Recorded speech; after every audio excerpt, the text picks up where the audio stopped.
Estimado profesor John, compañeros todos, buenas noches. En esta ocasión vamos a revisar la materia de valoración de intangibles. Vamos a ver qué es lo que significa todo esto de los intangibles. Empecemos. Vamos. Nos dice que los activos intangibles es un activo intangible, es un activo identificable, de carácter no monetario y sin apariencia física. Nos indica aquí que no tiene apariencia física, o sea, es algo que nosotros no podemos tocarlo, ¿ya? Pero esto no quiere decir que no lo podamos identificar, ¿ya? Nos dice que los activos intangibles son aquellos que no tienen una naturaleza corpórea, es decir, no se pueden ver ni tocar y se caracterizan por ser un activo no monetario.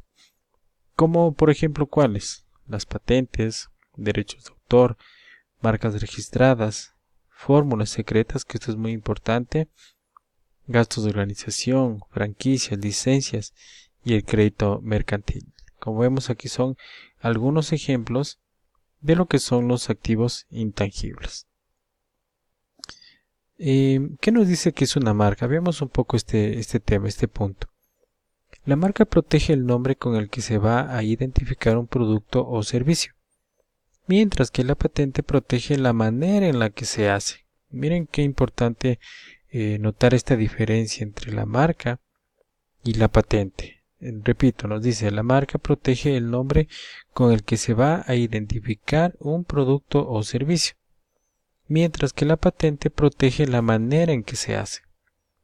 Especifica que si no se resguarda la invención, otra persona o empresa puede hacer el registro y ganar la protección.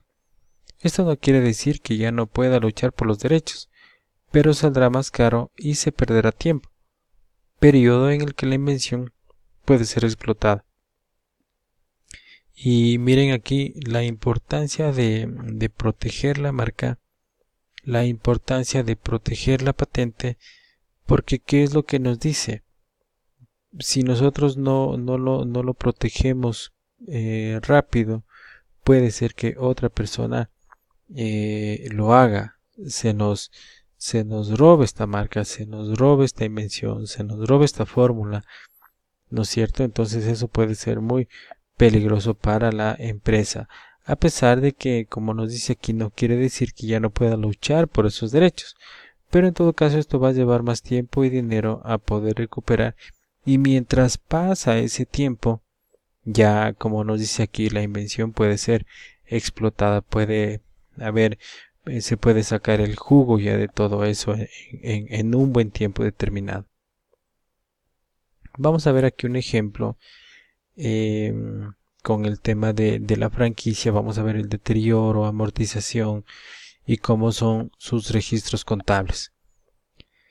Nos dice aquí, el 1 de enero de 2018, la empresa Bellavista adquirió una licencia de franquicia por $50,000. La gerencia midió la amortización de la licencia a $10,000 por año. Al 31 de diciembre del 2019, en respuesta a la entrada en el mercado de un franquiciador competidor, la empresa evaluó el importe recuperable de la licencia de franquicia por $18,000. O sea, nosotros la adquirimos en el 1 de enero del 2018 $50,000, pero vemos que al 31 de diciembre del año 2019 esta consta en $18,000, ¿no es cierto? Entonces vamos a ver los registros contables. Al 1 de enero, ¿qué es lo que yo hago? Hago el registro de la franquicia que yo adquirí y determinamos franquicia versus bancos, el valor de $50,000. ¿Qué es lo que yo pagué? ¿No es cierto? Lo que yo adquirí. Nos dice aquí que hemos revisado la depreciación de los diferentes años, de los años 2018 y de los años 2019, en el que me indica que la amortización es $10,000. Entonces yo tengo gasto, amortización franquicia versus la amortización acumulada. en los diferentes años 18 y 19 por el valor de $10,000, ¿no es cierto? Entonces vemos que si nosotros llevamos esta franquicia ya en el tema financiero, ya cuánto está valiendo esta amortización, esta franquicia contablemente, vemos que de los 50 restamos los 20,000 que son de las amortizaciones, nos queda un rubro de $30,000 que nos estaría costando contablemente. Pero vemos que se evalúa el importe de la licencia de la franquicia y nos indica que está en 18,000. Por lo tanto, yo tengo aquí un gasto por deterioro. ¿De cuánto? De $12,000. Entonces esto para mí representa un gasto porque esta franquicia no me está costando $50,000, sino me está costando 18,000. Entonces en esto yo tengo un deterioro de $12,000 tomando en cuenta las amortizaciones que yo he llevado durante esos 2 años.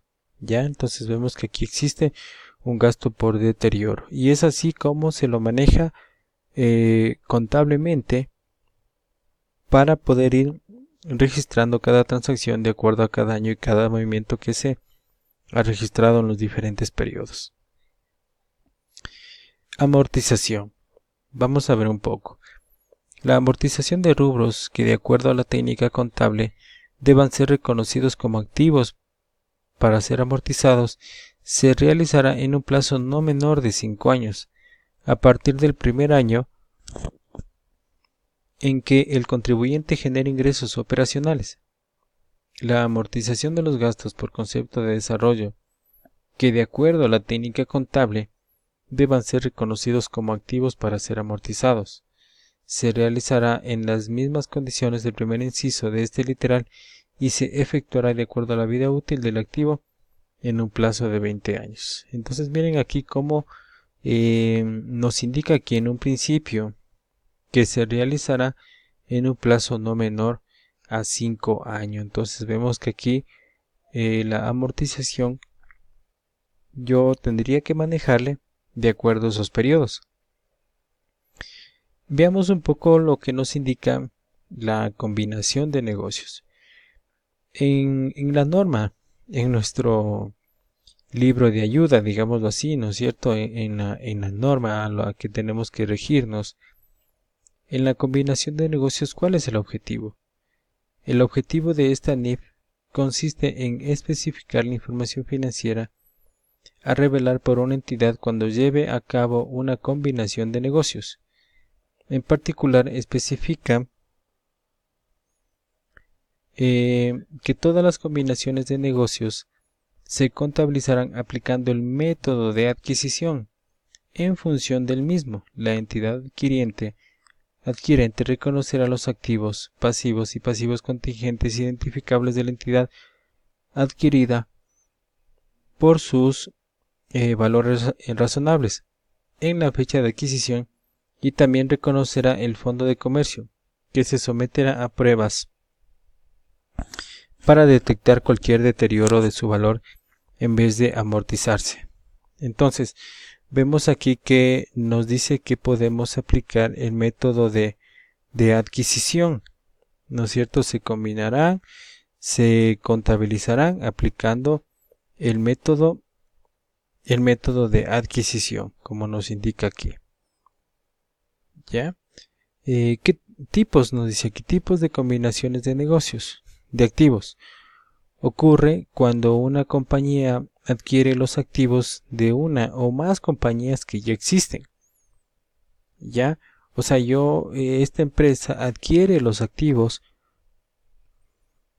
de otra empresa, de 2 empresas que ya existen, ¿no es cierto? Que ya están funcionando. Por adquisición de acciones, ocurre cuando una compañía adquiere más del 50% de las acciones comunes, con votos y en circulación, de una o más compañías, o cuando se forma una nueva compañía para adquirir control de estas acciones. ¿Qué más? Motivos para la combinación. Las empresas se combinan por medio de fusiones o convenio de compañía matriz para cumplir ciertos objetivos. ¿Ya? ¿Qué es lo que nos dice la NIPS 3, la combinación de negocios, nuestro libro de ayuda el que debemos aplicar? Medir el costo de una combinación. Si el acuerdo prevé ajustes al costo contingentes a la ocurrencia de un hecho futuro, debe incluirse cuando sea probable y pueda medirse en forma fiable. Pagos adicionales por garantías de valor de los instrumentos emitidos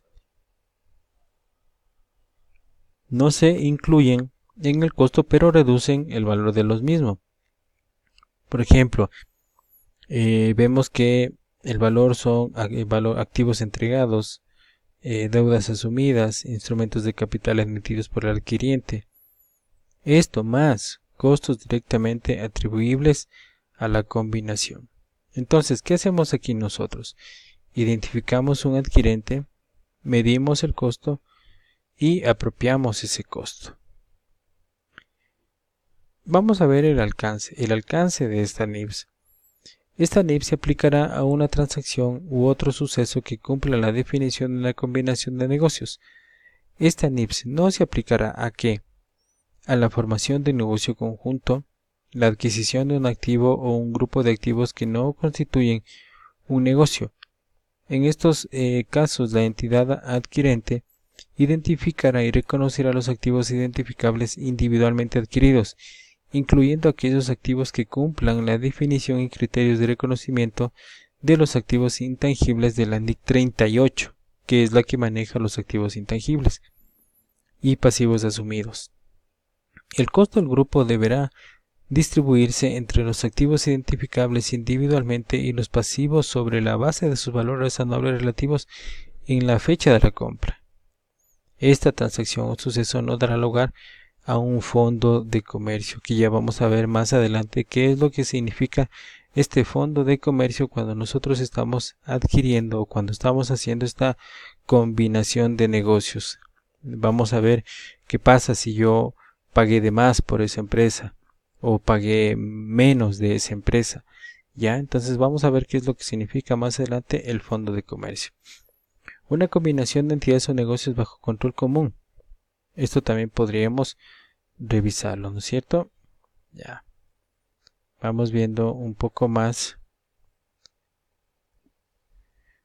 La identificación de una combinación de negocios. ¿Qué es lo que nos dice? Una entidad determinará si una transacción u otro suceso es una combinación de negocios mediante la aplicación de la definición de esta NIPS, la cual requiere que los activos adquiridos y los pasivos asumidos constituyan un negocio. Si los activos adquiridos no son un negocio, la entidad que informa contabilizará la transacción u otro suceso como una adquisición de un activo.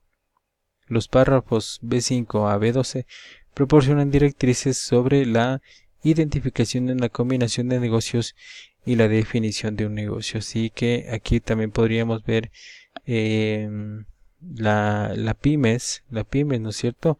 Podríamos ver la sección 18, que es la que nos habla sobre la combinación de negocios. Veamos un poco sobre el método de adquisición. Una entidad contabilizará cada combinación de negocios mediante la aplicación del método de adquisición. Esto lo encontramos en la ley. La aplicación del método de adquisición que requiere identificar la entidad adquirente, determinar la fecha de adquisición, reconocer y valorar los activos identificables adquiridos, los pasivos asumidos y cualquier participación no dominante en la adquirida y reconocer y valorar el fondo de comercio o una ganancia procedente de una compra en condiciones muy ventajosas. ¿Ya? Vamos a ver aquí también la identificación de la entidad adquirente. ¿Cómo es? En cada combinación de negocios, una de las entidades que se combinan deberá identificarse como la adquirente. Para identificarse al adquirente, la entidad que obtiene el control de la adquirida deberá utilizarse las directrices de la NIC 27, estados financieros consolidados y separados. Esto es muy importante. La determinación de la fecha de adquisición. El adquirente identificará la fecha de adquisición, que será aquella en la que se obtiene el control de la adquirida.